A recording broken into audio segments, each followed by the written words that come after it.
dengan kehadiran teknologi baru ini, AI, Bapak bisa memberikan sedikit aja pandangan Bapak secara umum, gimana pendapat Bapak? Mungkin 1-2 kalimat saja. Bagus. Saya mau mulai, saudara. 32 tahun yang lampau, saya praktek di sebuah gereja yang sedang ribut. Apakah gereja layak pakai AC apa enggak? Sekarang kita ketawa, kok bisa berdebat sih? Kalau pakai AC kemewahan, nggak enak. Gereja tuh bukan begitu. Hari ini nggak ada gereja yang nggak pakai AC kali, saudara ya. Nah, teknologi memang begitu. Pak Max kemarin bilang di episode yang lalu, tentang khotbah, tentang AI dan multiplikasi khotbah, itu satu yang inspiratif sekali, saudara. Saya dengerin sampai habis dan saya terinspirasi. AI sudah ada dan tetap ada dan akan mempengaruhi manusia. Kalau kita nggak pakai, wow, rasanya sayang sekali. Atau kita jadi ketinggalan zaman. Tapi kalau kita pakai, tentu saja memerlukan hikmat, bukan? Nah, majelis yang berapat waktu itu, apakah gereja layak pakai AC atau tidak? Saya kira di satu pihak lucu sekarang, tapi di lain pihak, setelah saya pikir balik, gereja perlu seperti itu. Satu sikap yang menimbang, ini budayanya tepat atau tidak. Ini oke nggak secara kekristenan? Pertimbangan-pertimbangan itu baik. Ya, pertimbangan itu baik. Demikian juga ketika kita menimbang, AI perlu dipakai dah. Bagaimana cara memakainya? Nah, pertimbangan itu baik, bukan tidak baik. Ya, oke. Ya. Ya, sangat cocok sekali dengan prinsip sabda, Pak. Makanya kita membuat AI Talks ini untuk berdialog, gitu ya. Kita tidak langsung memutuskan ini harus enggak. Yuk kita dialog, kita bicara bareng-bareng gitu ya, supaya ini bisa menjadi satu pemahaman pembelajaran bersama-sama. Ini dengan berkembangnya AI yang luar biasa dan mungkin sudah mulai banyak dipakai, termasuk juga untuk menyiapkan khotbah nih. Nah, ini banyak wow, tadi Ibu Evi sudah berbicara banyak dengan beberapa peserta ya. Memang AI bisa membuat khotbah dalam hitungan detik. Kasih prompt yang bagus, langsung akan jadi khotbah gitu ya. Tapi Pak, apakah dihalalkan, apakah dibenarkan pengkhotbah memakai AI untuk alasan supaya bisa menyiapkan khotbah dengan cepat? Saudara-saudara, inti daripada kita para pengkhotbah berkhotbah adalah menyampaikan firman Tuhan. Untuk itu kita datang kepada Tuhan, bentuknya adalah mengambil sebuah teks Alkitab yang kita percaya dia firman Tuhan. Kita perlu duduk merendah di kaki Tuhan, dengerin suaranya. Di situ kadang-kadang ada kekuatan, ada peneguran, ada rasa koreksi yang nggak enak. Nah, itu perlu keterbukaan hati. Kadang-kadang kita harus akui kita nggak ngerti teks yang kuno itu. Bedanya ribuan tahun dengan kita. Disitulah langkah pertama dalam membuat khotbah, kebergantungan pada Roh Kudus. Jadi buat membuat khotbah itu sebelum kita nyatakan di mimbar adalah persoalan relasi dengan Tuhan. AI bisa membuat dalam beberapa detik khotbah di teks yang kita inginkan. Misalnya Yesaya 6, 1-11, panggilan Yesaya. Gampang kok, 20 detik lah, kelar semua dengan AI. Dan kita dapat dan terkejut dan kita ketawa-tawa. Semua sudah ready. Tapi yang kita lupa, kita kehilangan relasi dengan Tuhan. Kita membohongi diri kita sendiri. Kita nggak ngalami interaksi dengan Tuhan, teguran Tuhan. Kita cuma disajikan data atau disajikan informasi. Ini loh khotbah dari Yesaya 6, 1-11. Dan kita punya, tapi kita tidak punya ketergantungan kepada Tuhan, relasi dengan Tuhan, teguran dengan Tuhan. Ya, itu bahaya sekali. Ya, terima kasih banyak Pak Benny. Pak Max, silahkan memberikan pandangannya. Dihalalkan nggak, dibenarkan nggak orang pakai AI untuk alasan supaya cepat? Saya akan jawab dengan dua cara yang sangat mungkin aneh dan saya tak tahu orang akan terima, tapi saya akan bilang AI sudah ada dari dulu. Saya akan bilang AI dari dulu, dan itu adalah dasar dari khotbah. Dari awal sejarah, dari khotbah pertama AI sudah ada. Lihat, well, intelligence adalah dasar dari khotbah. Ada academic intelligence, dan ada intelligence yang lain. Ada daripada pendeta yang lain, dari pasangan, dari teman, siapapun yang pernah siapkan khotbah. Kalau hanya berdasar pikiran dan pengertian dan pintar cerdas diri sendiri, maaf, hanya sombong tapi sudah tutup telinga dan matanya untuk persiapan khotbah. Dia harus menggali khotbah sampai itu bisa berbicara kepada dia. Dia harus sampai firman hidup. Dan hanya itu harus dengan orang-orang lain. So, saya akan bilang daripada satu sisi AI akademik. Lihat zaman Yesus, rabbi-rabbi, kumpul bersama, diskusi bersama, punya murid untuk belajar bersama. And so intelligence, satu pengertian pikiran dan gali bersama apa maknanya dan bagaimana Tuhan sedang berbicara dari firman-Nya dan segala dunianya. Itu satu yang diawalkan.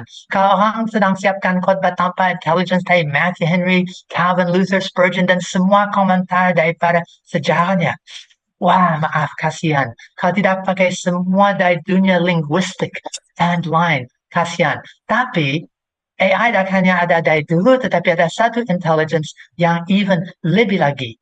God's intelligence. And kalau saya mau sedikit, saya akan bilang, tadi saya sacrilegious. Saya akan mengedit kata ini, dan saya akan bilang, ada dari dulu satu yang jauh lebih penting, dan itu, Allah intelligence. And so kalau lihat daripada itu, AI, dari dulu ada, itu dasar fondasi dari semua khotbah. Oke, itu cara pertama untuk jawab. Yang sekarang saya stop share. Yang kata kedua, saya akan bilang, kalau orang sedang siapkan khotbah dalam English, ada satu yang orang bilang seperti ini. Sermon is the art of conversation. And kalau lihat daripada itu betul. The art of conversation and listening. Itu listening to the text, listening to God, and daripada bukan monolog. Ada berapa banyak orang yang mungkin lihat sermon ada monolog. Saya siapkan sesuatu untuk satu arahkan kepada orang lain. Sangat-sangat terbalik. Saya dengan firman, tunggu sampai saya dengar dari Tuhan. Dan apa yang saya dengar, saya akan share dengan yang lain. Dan itu proses yang interaktif. And so, saya akan bilang, berapa penting firman, itu dasarnya. Berapa penting untuk khotbah, saya rasa itu dasar fondasi hidup daripada gereja dan seorang pribadi. Tapi kalau tidak dengar dan punya conversation dengan firman dalam persiapan khotbah, itu sudah mati. Seperti Pak Benny bilang, itu tidak hanya data, tidak hanya informasi, tidak hanya orasi dan pintar untuk mengolah kata dan sampaikan itu. Itu bukan opiniku berdasar firman, tapi conversation with God's word and God's people. Pak Benny, silakan Pak, ingin menambahkan. Ya, Silakan. saya ingin menambahkan dengan satu kutipan seperti yang Pak Max katakan tadi. Ya, satu kutipan yang saya rasa penting sekali dan mencengangkan saya. Sayang saya lupa namanya. Ini kutipannya nih ya. Membiarkan AI menulis khotbah Anda yang dapat dilakukan dalam hitungan menit, bahkan detik sebetulnya, mungkin membuat hidup Anda lebih mudah. Kita para pastor, para pendeta sibuk sekali bukan? Namun begitu pergulatan dengan Tuhan berhenti, maka pertumbuhan Anda juga akan berhenti. Dan ketika pertumbuhan Anda sebagai seorang pendeta terhenti, seiring berjalan waktu, pertumbuhan orang-orang yang Anda layani juga akan terhenti. Jadi ini warning yang luar biasa. Ya, mempergunakan AI sebagai sesuatu sarana informasi kita, seperti juga internet, website-website, oke. Tapi membuat dia memerintahkan dia untuk membuat khotbah buat kita menipu diri sendiri. Yang ada nanti adalah pertumbuhan rohani kita mengalami stagnasi. Oke, terima kasih. Terima kasih. Ini tadi dari yang Pak Max bicarakan, saya jadi teringat. Saya punya beberapa teman-teman juga para pengkhotbah gitu ya. Dia kalau khotbah itu dia sering tanya istrinya, ini gimana kalau gini-gini, bahkan kadang minta anak-anaknya, kadang saya pun ya, kalau misalnya saya nggak punya waktu, saya akan minta, Jess, tolong cariin ini untuk Mami nak. Kemudian setelah dia cariin, saya bukannya terus langsung percaya apa saja gitu ya, saya akan baca dulu. Tapi ketika mencari itu akan mempermudah, sama seperti ketika kita memakai AI ya. Jadi mempermudah, mempersingkat waktu, tapi tetap saya yang baca gitu. AI nggak bisa baca untuk saya tetap harus baca, saya yang harus belajar. Kadang-kadang saya juga lihat ada pendeta yang punya second person atau sekretaris. Jadi untuk khotbah, misalnya dia sudah punya jadwal khotbah ya, minggu ini. Dia akan minta sekretarisnya mencari bahan-bahan untuk dia. Ini tanggal sekian, bahannya ini, silahkan carikan ke saya beberapa YouTube atau beberapa artikel atau apapun gitu ya. Yang mencarikan sekretarisnya, tapi yang baca bukan sekretarisnya. Tetap dia yang harus baca. Seperti AI nggak bisa baca untuk kita gitu. Tapi dia bisa menyiapkan bahan-bahan itu untuk kita, sehingga itu mempercepat proses.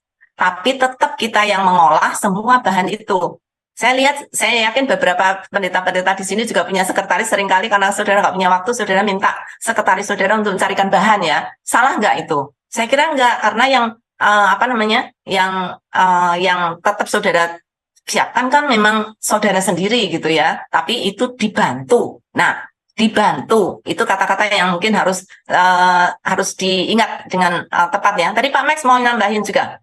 Ya, saya akan mengelawan sedikit karena itu sikap saya.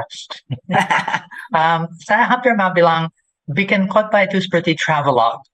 Travelogue dalam arti ada satu journey of discovery, of belajar. Kalau itu orang lain yang lakukan journey itu untuk saya, nanti saya seperti penonton Instagram dan saya lihat, wah mereka ke sana, ke sini, dan saya bisa menyampaikan dan ceritakan tentang itu, tapi tidak sama dengan saya yang explore, saya yang extract, saya yang share dan excite, dan semua extras yang saya lihat sedang perjalanan. And so kalau saya bilang khotbah seperti a journey, saya bisa ada orang yang mengatur dan pesan hotel, saya bisa ada orang yang mengatur dan pesan tiket, atau even yang menolong dan jadi sopir, atau yang jadi teman ikut dalam perjalanan. Tapi itu masih saya yang harus dari awal sampai itu. Dengan cara yang lain, if a sermon is a story, then we need to learn the story sampai masuk dalam ceritanya, dialogue and verse, and nanti share the story as we craft the message.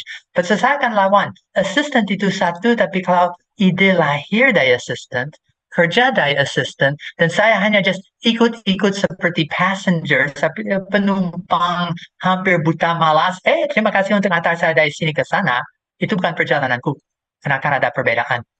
Seperti Pak Benny bilang, mati aku dalam perkembangan rohani. Saya bisa sampaikan saya dari mana ke mana, tapi itu orang lain yang lakukan semuanya. Ya, oke. Saya kira saudara semua di rumah jelas ya. Ini satu prinsip yang sangat penting. Saudara boleh pakai AI nggak? Boleh, tapi banyak tadi. Saudara camkan, saya harap saudara mencatat beberapa poin-poin penting yang Pak Benny dan Pak Max yang sudah sebutkan tadi ya, supaya Bapak Ibu tahu mengapa saudara boleh memakai AI untuk persiapan dengan catatan-catatan yang sangat keras sekali.